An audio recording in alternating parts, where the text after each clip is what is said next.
আচ্ছা মা, what do you think, time বা হিউম্যান বিইংস আমাদেরকে বেশি শেখায় না বইয়ের থেকে যে নলেজটা আমরা পাই সেখান থেকে আমরা বেশি শিখি?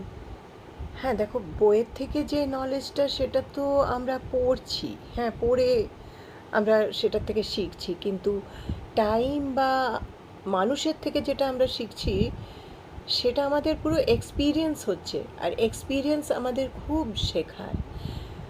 যে মানে যেরকম একটা টাইমে যেরকম কি হচ্ছে সেই সময়টা আমরা যা অনুভব করছি, যা আমাদের মধ্যে দিয়ে যাচ্ছে, সেখান থেকে একটা মানুষ খুব শিক্ষা পায়।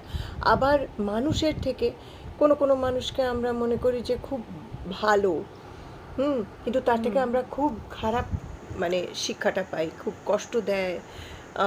যেখান থেকে আমরা আর মানুষকে ট্রাস্ট করা, কোনো জিনিসকে ওপর বিশ্বাস করা, আহ, যে আমি ভালো মানুষটা, হ্যাঁ, একটা মানুষ ধরো খুব কথা বলে, খুব আনন্দ করতে ভালোবাসে, সে তখন কি হচ্ছে, সে তখন আহ, হঠাৎ করে চুপ করে যায়, অন্যরকম হয়, জীবনের প্রতি তার দৃষ্টিভঙ্গিটা একদম পাল্টে যায়, এটা হয় আমি বিশ্বাস করি।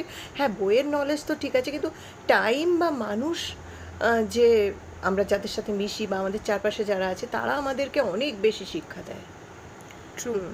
আমরা অফেন অ্যাকচুয়ালি অনেক হুম। সিচুয়েশনসে এরকম হয় দ্যাট উই ফিল যে আমরা এটা ঠিক আছে আমরা বুঝতে পারবো বা আমাদেরকে এক্সপিরিয়েন্স করার দরকার নেই, and that we know better. Hmm. But often times আমি পার্সোনাল এক্সপিরিয়েন্স থেকে এটা নোটিস করেছি that you need to have experience, you need to have মানে বেসিক্যালি যে টাইমটা স্পেন্ড করতে হয় বা একটা মানুষের পেনের থ্রু দিয়ে যেতে হয় আরেকজনের হুম। দ্বারা হার্ট হয়ে, hmm. To be able to go ahead or to learn in life, because hmm.